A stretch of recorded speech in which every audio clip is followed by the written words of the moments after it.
Hi folks, Jonathan Cornford here from Manna Gum, speaking to you from Jawarin country in Bendigo.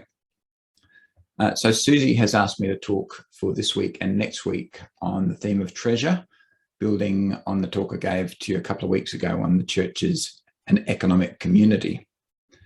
So the text that we're dealing with today is one which I'm sure you're mostly, if not all, pretty familiar with at some level. And it's the text right from in the middle of the Sermon on the Mount, where Jesus says, do not store up for yourselves treasure on earth, where moth and rust consume, and where thieves break in and steal.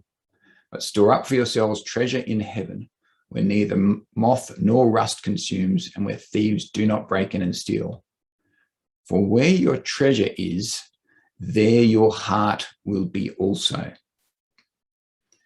Now, there is an old saying that familiarity breeds contempt, and I think that can often be true of some of these sorts of teachings of Jesus, and especially where they're teachings which seem hard.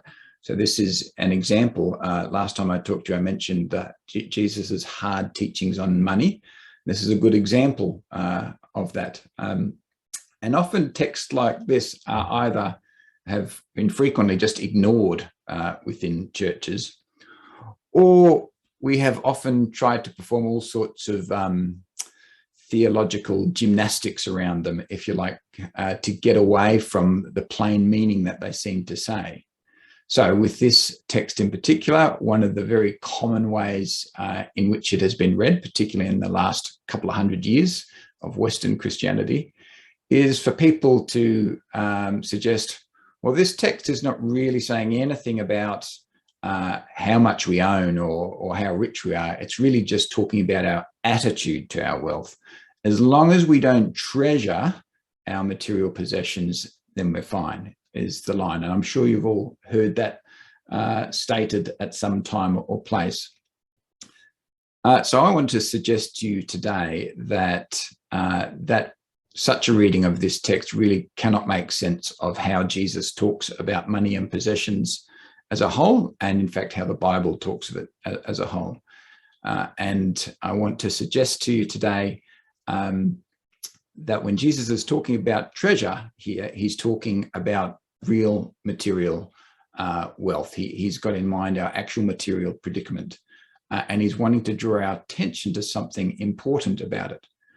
So today, I just want to put this text in its context, if you like, and just give you the background or the backdrop, if you like, of how we need to situate this text.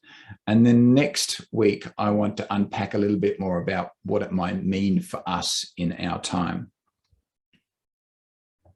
So firstly, to put this text in its context, I'm placing it within a whole series of teachings within the same chapter, which is the middle chapter of the Sermon on the Mount, which takes 3 chapters.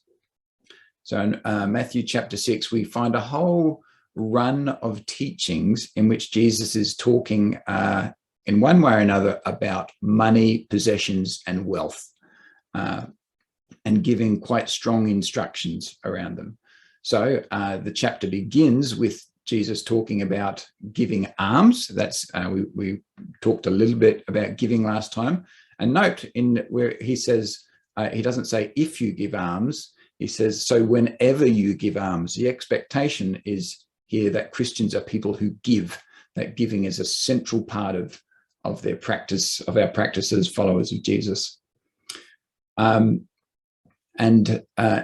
we're followed by, Jesus teaches us how to pray, what the substance of our conversation is in what we call the Lord's Prayer. And right in the middle of that prayer, we have this line: give us this day our daily bread, and forgive us our debts, as we also have forgiven our debtors. And in Matthew's gospel, the word there for debts means literally monetary debts. That's what the Greek is referring to. That's followed not long after by a statement that we've just read on treasure: do not store up treasure on earth. And that statement is followed by a statement on the eye is the lamp of the body. And it's basically a teaching about what we give our eyes to, which is an image for the things that we desire. And it says if the eye is healthy, the body is full of light. And if it's dark, if we desire the wrong things, the body is full of darkness. That is then immediately followed by the very strong teaching that Jesus has on you cannot serve God and wealth, or the word there is actually mammon, referring to money. And then we have that then is followed by a long extended teaching on do not worry about your life, what you will eat or what you'll drink or what you'll wear. And it gets to, but seek first the kingdom of God and his righteousness, and all these things will be given to you. So you can see this is a whole, our text on treasure occurs in the context of a bunch of teachings about money, possessions, and wealth. If we take nothing else from it, we at least should take this, that Jesus considered this a vitally important subject, the fact that it occupies the bulk of the middle chapter of the Sermon on the Mount, which in itself is probably the most important block of teaching that we find from Jesus in the Gospels. So putting our text about treasure in the context of everything else that Jesus had to say about money and wealth is really important. But actually, to really catch the fullness of it and its resonances, we need to put it in its fuller context, which is in the context of the economic vision of the Hebrew Bible, what we call the Old Testament, the scriptures that Jesus had and was taught from. So I want to really pay attention to that backdrop, because I want to suggest that we can't understand his teaching, this teaching on treasure, without seeing what has already been taught in the Hebrew Bible about economic life. So the place to start, probably the real place to start is in Genesis, in the creation stories, but that would take us too long. But probably the place for us to start today is to begin with the story of the manna in the wilderness, found in Exodus 16. And this is one of those stories that is often not really dealt with outside of Sunday school. It's seen as a nice story of God's provision, and God does miraculous things and saves his people, and isn't that great? All of which is true, but the story has much more to it than that. In fact, I'd like to suggest that the story of the manna in the wilderness is, in fact, the foundational economic story of the Bible. So let's just see what's in that story. So you would remember that in Exodus, the context is that the Israelites have been freed from slavery within Egypt. That is, they've been freed from bad work for bad purposes under bad conditions. They've been freed from an economic condition, which is also a spiritual condition. They've been led by Moses through the Red Sea into the wilderness. Oh, before I get there, we should pay attention to what they were doing in slavery in Egypt. So Exodus, in its early chapters, is very specific about what they're doing. And they were building Pharaoh's store cities, not just storehouses. These are the cities where the wealth of Egypt was brought, the wealth of the very large enslaved population of Egypt, and also the free population was brought.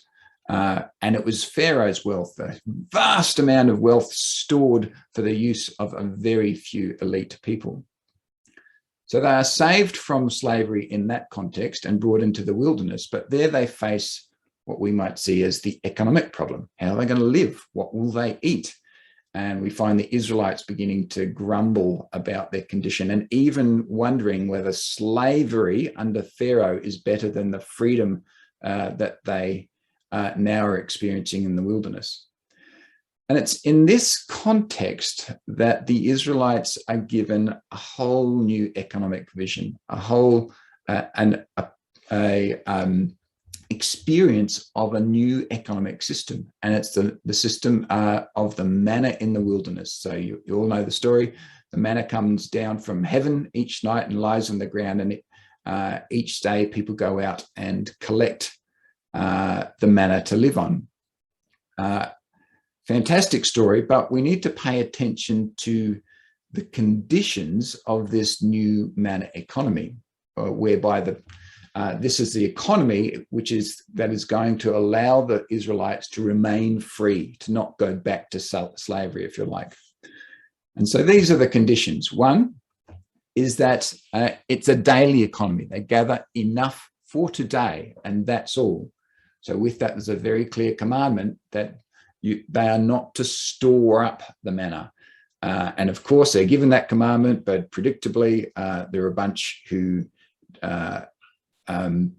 disobey and try and store it up, and it turns rotten, ends up full of worms. So stored manna becomes worthless and becomes rotten. Thirdly, they're given the very strong commandment to rest, that not every day should be a work day. This is the profound Hebrew idea of Sabbath, and we often just think of it either as this idea that they just need to, the Jewish idea that you have to be religious for a day. It's not that at all. It's this profound statement that economic activity, production, is good and necessary, but it shouldn't be our whole lives. Actually, we're called to live fuller, more meaningful lives than that, and therefore everyone, including the animals, must have a rest at some point where they're not working. And finally, the whole point of the manna economy is that none shall have too little and none shall have too much. Now, we understand very well, we don't have to think too hard to understand that too little is bad. We get that idea. No one wants to experience poverty. But here we're seeing also what is today, I think, a pretty radical and scandalous idea that there might be something such as too much as well. And here the manna economy is trying to ensure that not only are people not poor, but they are not too rich, too wealthy as well. Now we see that idea then from the manna economy begin to enshrined in all the economic teachings of Israel, in the laws that Israel is to practice about how it inhabits the land once it occupies the promised land. And there are a whole bunch of economic teachings in the 5 books of the law, the Torah, but I'm just going to give you, I guess, the real pillar teachings on its economic vision.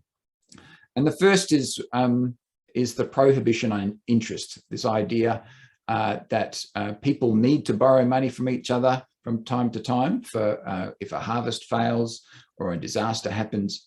But in that context, the Israelites are not to charge interest on each other, not to make a profit from each other's need.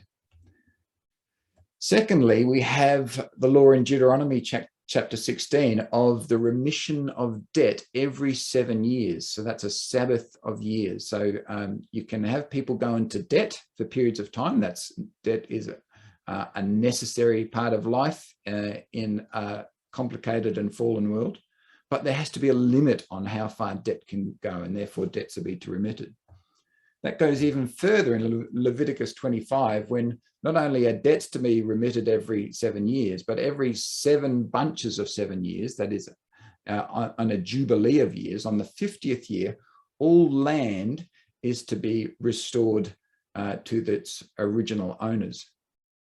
So you can see between these 3 pillar teachings of the Torah, we have this idea of preventing too much accumulation of wealth in any single person's hands. This idea of ensuring, having structures to ensure that there's, yes, none have too little, but also that none have too much. What we see in Israel essentially is a vision of common wealth. True wealth, true wealth which brings wellness, if you like, is wealth that is held in common, that is shared amongst the whole community, where there is enough for all. So coming back to our texts from the Sermon on the Mount, you can see I've highlighted in red, when Jesus prays, "Give us this day our daily bread," he's not just making an offhand reference to eating bread because that was a staple food.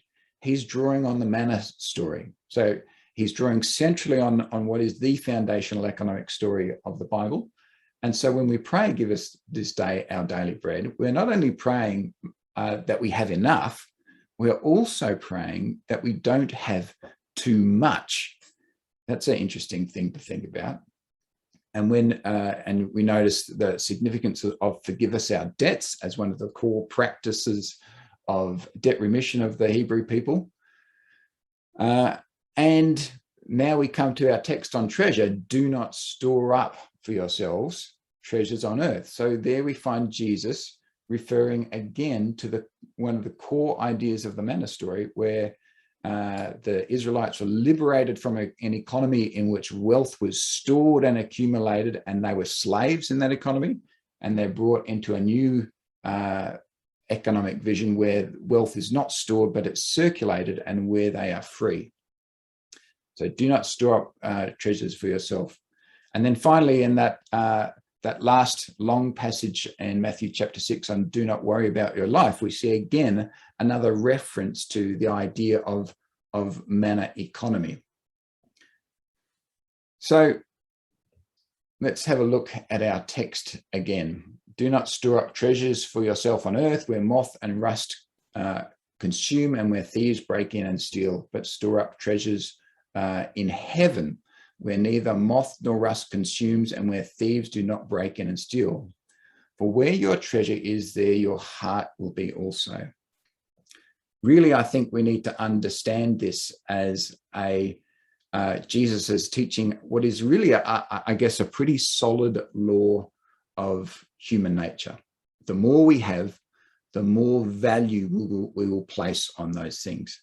That is, for us fallen human beings, our possessions have a tendency to possess us. And so the more we possess, the more we are possessed by something other than God and our love for God and humanity. So that's a pretty challenging text. So what I want to get to next week, I've talked for long enough now, is to think about what that could possibly mean for us, because just left there, it seems pretty hard. And what I want to get to suggesting is that it's a far more positive and far more hopeful text than it has been generally acknowledged to be. In fact, all of Jesus' teachings are. So I want to next week relate this to some other New Testament texts, and then reflect a little bit about what it might mean for us in our time. But I hope for today, there's been enough things for you to think about there. Thank you and goodbye.